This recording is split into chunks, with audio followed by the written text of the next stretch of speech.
हम भगवत स्वरूपों में भेद बुद्धि कर लेते हैं, और भगवत स्वरूपों में भेद बुद्धि करने से भगवद अपराध, और भगवत स्वरूपों में भेद बुद्धि करते ही वैष्णवों में भेद बुद्धि हो जाती है, भागवतों में भेद बुद्धि हो जाती है, तो वैष्णव अपराध। और भागवत अपराध ही जीव के कल्याण पथ की सबसे बड़ी बाधा है, सबसे बड़ा विघ्न है। धन्य है मिथिला धाम। यहां तो श्री किशोरी जी की उपासना तो किसी के द्वारा दी जाने की जरूरत नहीं, ये तो जन्म से ही है। क्या कहते हैं मिथिला के नाते, सियाजी बहनियां हमारे राम जी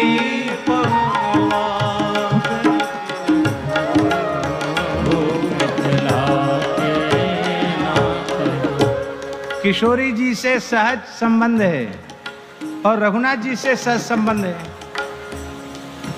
और संतों की कृपा से श्री वृंदावन बिहारिणी बिहारी जी से भी संबंध हो गया। अच्छा एक बात बताओ, श्री राधा माधव के शरणागत होकर श्रीमन महाप्रभु जी की पवित्र परंपरा में दीक्षित होकर क्या आप रघुनाथ जी किशोरी जी से अलग हो सकते हैं? बोलिए, हो सकते हैं क्या? क्योंकि रघुनाथ जी किशोरी जी अलग हैं ही नहीं। अलग हैं? अलग नहीं है। आचार्य जी गर्ग संहिता में ब्रह्मा जी विवाह करा रहे हैं, किसका? राधा कृष्ण का। भांडीर भट्ट पर विधिवत विवाह करा रहे राधा कृष्ण का, और बाबा जब स्तुति कर रहे हैं तो क्या कहें, वो दूसरा प्रकरण है, बड़ी प्यारी स्तुति है। जब हमने गर्ग संहिता पर प्रवचन किया था तब उस स्तुति को कहा था। वहां ब्रह्मा जी कह रहे हैं,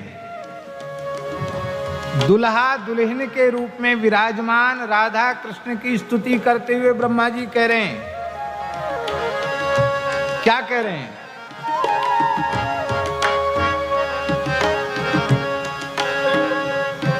हे श्री कृष्ण,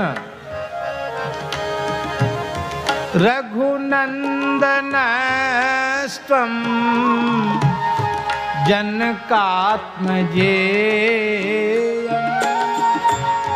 रघुनंदन स्वम।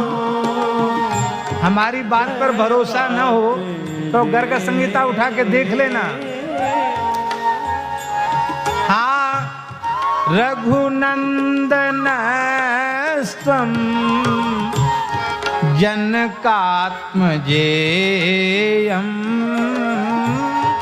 रघुनंदन स्वम जनकात्मजेयम, रघुनंदन स्वम जनकात्मजेयम।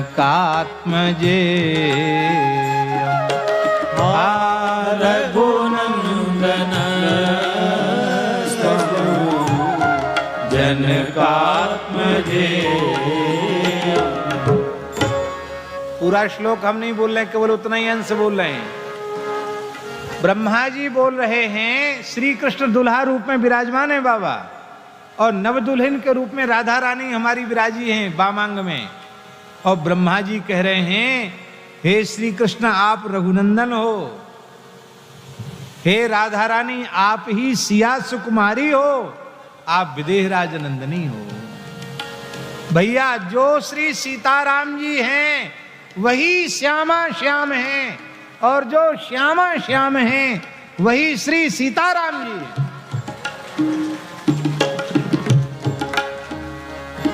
हम कहेंगे एते चांस कलह पुंसा, राम जी अंशावतार कलावतार और श्री कृष्ण पूर्णावतार। आप कह तो दोगे लेकिन अपराध लग जाएगा, इसलिए एते के पूर्वोक्ता, के पूर्वोक्ता ऋषयो मनवो देवा महूजसाः प्रजापतयः मनुपुत्राश्च एते हरेः अंशाश्च कलाश्च एते पुंसः परमात्मनः अंशाश्च कलाश्च किंतु कृष्णस्तु स्वयं भगवान। ये अर्थ हुआ। देखो भगवान 10-20 हो ही नहीं सकते। हो सकते हैं क्या? हमारे भगवान सर्वसमर्थ हैं, पर सर्वसमर्थ भगवान एक काम में बहुत असमर्थ हैं। एक काम नहीं कर सकते। क्या काम नहीं कर सकते? अपने जैसा दूसरा भगवान नहीं बना सकते। बना सकते हैं? अपने जैसा दूसरा बनाने की शक्ति होती इनकी तो क्यों कहते आप सरिस हो जो कहाँ जाई, आप सरिस हो जो कहाँ जाई, नृप तब तनय हो मैं नृप तब तनय हो मैं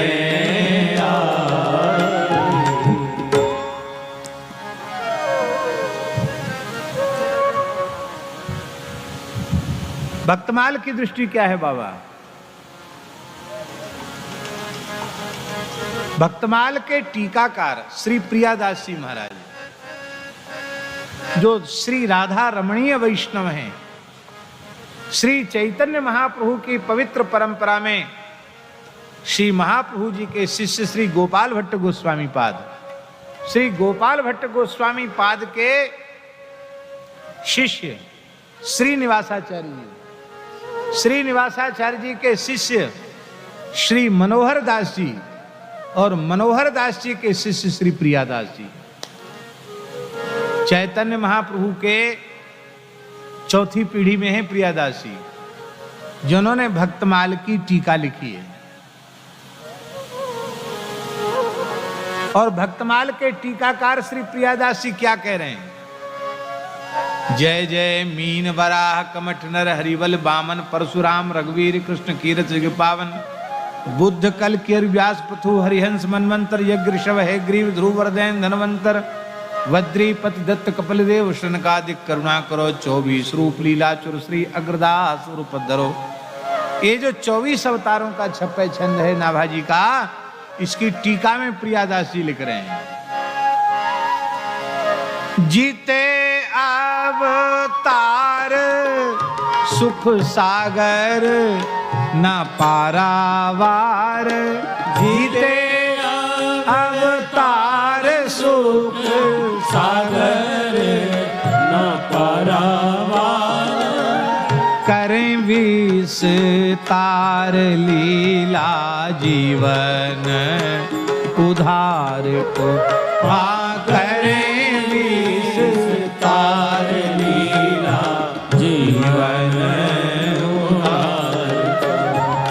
सब ही हैं नित्य ध्यान करत प्रकाशें चित्त, सब ही हैं नित्य ध्यान करत प्रकाशें चित्त, जैसे रंग पावे बीत जो पे जाने सार को, जैसे रंग पावे बीत जो पे जाने सार को, केसने कुटिलताई ऐसे मीन सुखदाई, केसन कुटिलताई ऐसे मीन सुखदाई, अगर सुरीति भाई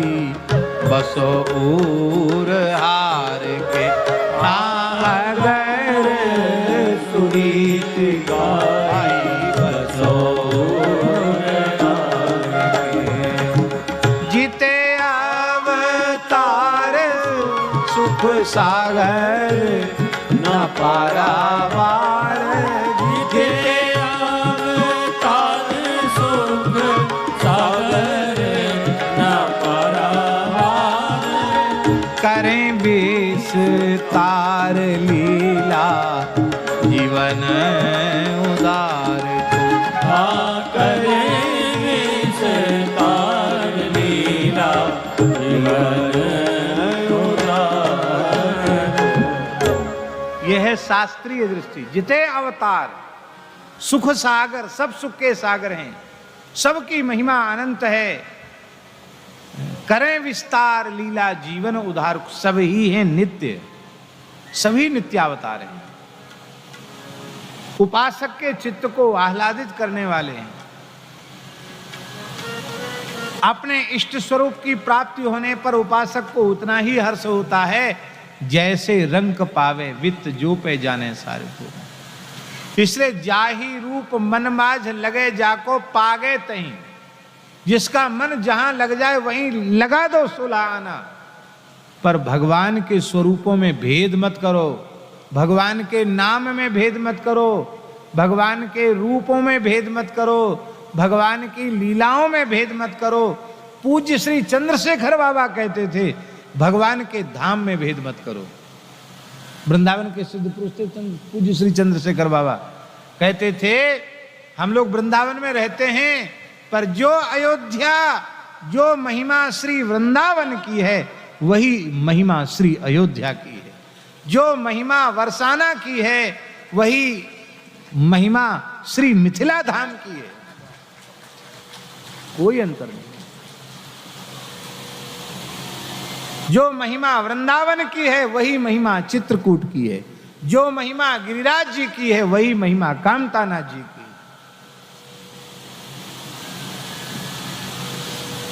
इसलिए भैया भेद बुद्धि करोगे तो नुकसान होगा। संत श्री मलूकदास जी का एक पद है,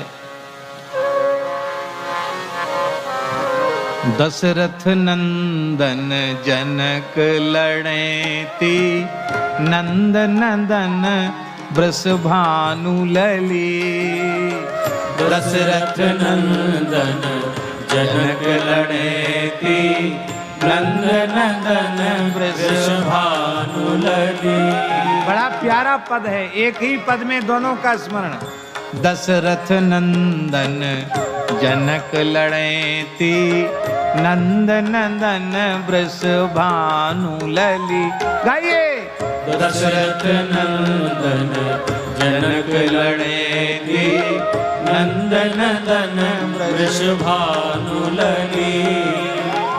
सीतापति राधापति सुमिरो। सीतापति राधापति सुमिरो। सीतापति राधापति सुमिरो। सीतापति राधापति सुमिरो। बसी वृंदावन अवध गली। बसी वृंदावन अवध गली। दशरथ नंदन जनक लड़ेती नंद नंदन वृषभानु लली। दशरथ नंदन जनक लड़ेती नंद नंदन वृषभानु लली।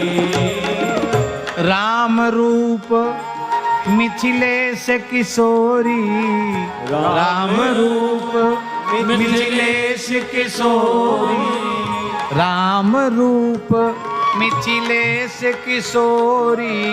राम रूप मिथिलेश किशोरी। राधा कृष्ण छवि उमगी चली। राधा कृष्ण छवि उमग चली। श्री सीताराम जी वही श्यामा श्याम है, अलग नहीं है।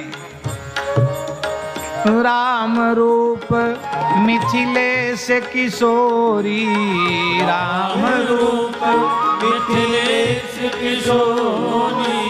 राधा कृष्ण छवि उमग चली। राधा कृष्ण छवि उमग चली। मलूक रघुवर यदुवर एक ही, राम कृष्ण रट रटन भली। मलूक रघुवर यदुवर एक ही, राम कृष्ण रटन भली। मलूक रघुवर यदुवर एक ही, राम कृष्ण रट रटन भली। मलूक रघुवर यदुवर एक ही, राम कृष्ण रट रटन भली। ये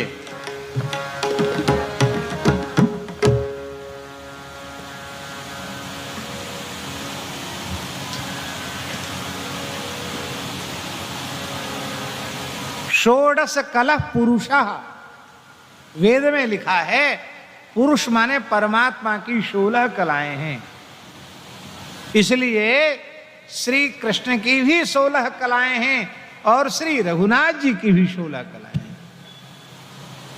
कई बार लोग कहते राम जी की 12 कला, श्री कृष्ण की 16 कला। सच्ची बात तो यह है कि परमात्मा के संबंध में वेद भगवान कह रहे हैं, निष्कलो निरंजनो निर्विकल्पो शुद्धो देव एको नारायणो न द्वितीयोस्ति कश्चित्। कलया कलेशः भागवत जी में लिखा है।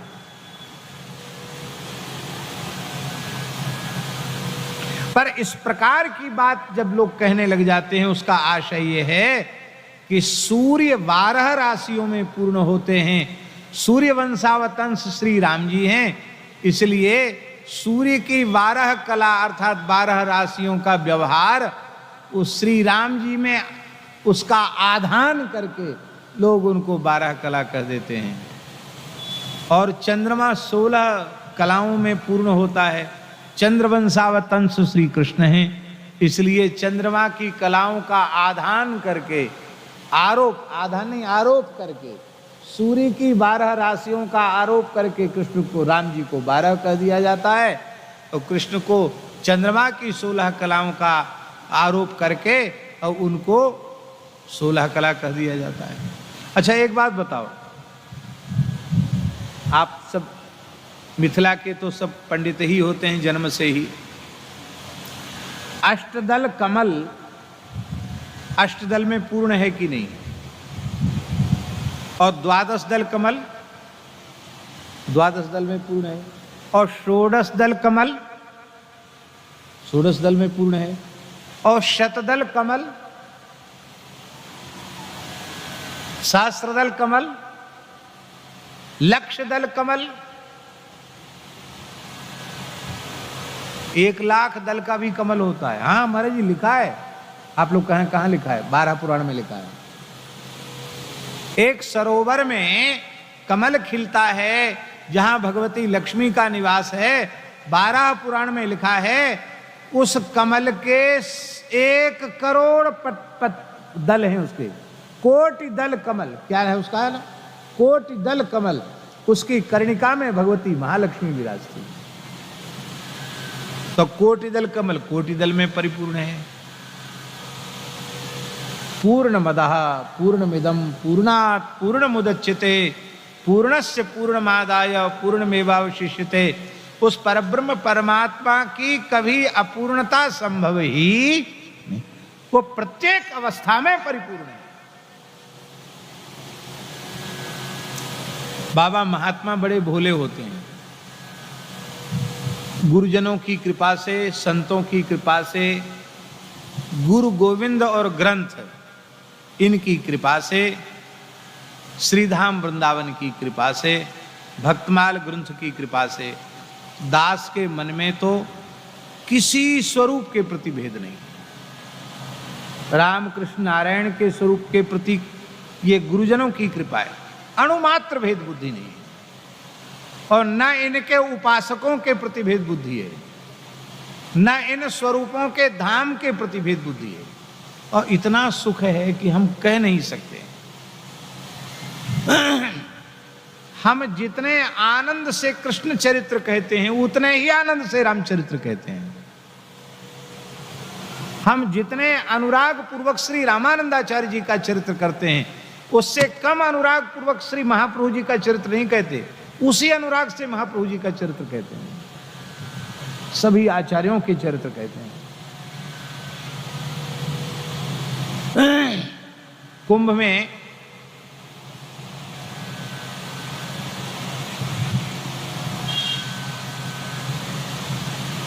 वर्तमान जो जूना पीठाधीश्वर जी हैं पूज्य श्री स्वामी अवधेशानंद गिरी जी, उन्होंने आग्रह किया कि उनके यहाँ शिविर में दास के लिए का कथा कहें, और वहाँ अपना भी शिविर लगता है तो समय रहता नहीं है, पर उनका विशेष आग्रह देखकर हमने समय दे दिया। अब समय तो दे दिया बाबा, अब उनके अखाड़े में थोड़ा विरोध शुरू हो गया। अरे बोले वैष्णव परंपरा के आचार्य को, साधु को, और आप यहाँ कुंभ के समय शैव अखाड़े में कथा कहने के लिए बुला रहे हो, पता नहीं हमारे मंच पर बैठकर क्या बोलेंगे। तो उन्होंने हमको थोड़ा संकेत किया कि महाराज जी ऐसे विरोध उठ रहा है कि कुंभ का समय है, वैसे भले ही अपने आश्रम में कर, बड़ी कृपा होगी जो आप हमें क्षमा करेंगे, क्योंकि हमको कहने का फुर्सत भी नहीं है, परेशान भी हो जाते हैं, अपने शिविर में भी उत्सव रहते ही हैं। बोले नहीं नहीं आप तो कहिए, जब प्रचार हो गया है तो आप तो कहिए, पर प्रार्थना मेरी ऐसी है कि ऐसा कुछ कहिए भक्तमाल में कि हमारे सन्यासी संत जो हैं, यतिवृंद हैं, उनके मन में किसी को कोई वेदना ना हो। उनका ठीक है चलो। तो हमने भक्तमाल ग्रंथ के अनुसार आदि शंकराचार्य भगवान का चरित्र कहा। कलयुग धर्म पालक प्रगट आचार्य शंकर सुभट। बड़ा कौतूहल था महात्माओं में कि ये क्या कहते हैं, देखें शंकराचार्य पूर्वक हम उनका चरित्र नहीं कर सकते, उससे अधिक श्रद्धा पूर्वक इन्होंने चरित्र कहा। सब एकदम गदगद हो गए, प्रसन्न हो गए। कोई भेद नहीं। भेद कहां से आया? वर्तमान समय में यदि हमें भारतीयता, राष्ट्रीयता की रक्षा करनी है, गोवध का भयंकर कलंक भारत की धरती से मिटाना है, तो सभी आस्तिक संप्रदायों को एक मंच पर बैठना पड़ेगा।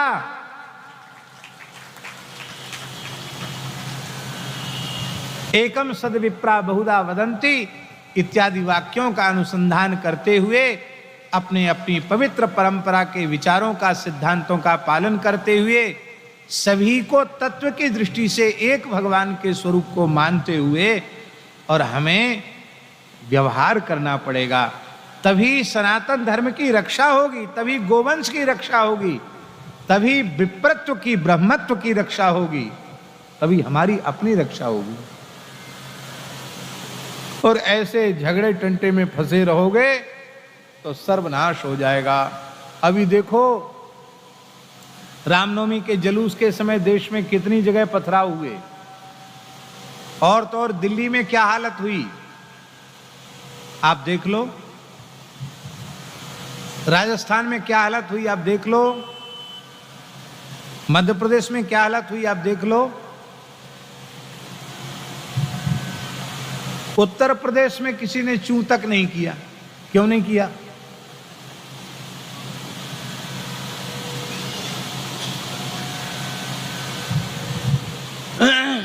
वहां पत्थर चलाने वालों की कमी है क्या?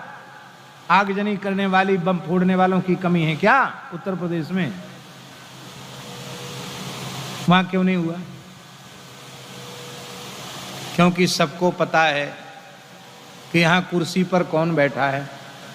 हाँ, सबको पता है। मेरी प्रार्थना है, यदि राष्ट्र को आप सुरक्षित करना चाहते हैं तो सबसे पहले हिंदुओं को संगठित होना चाहिए।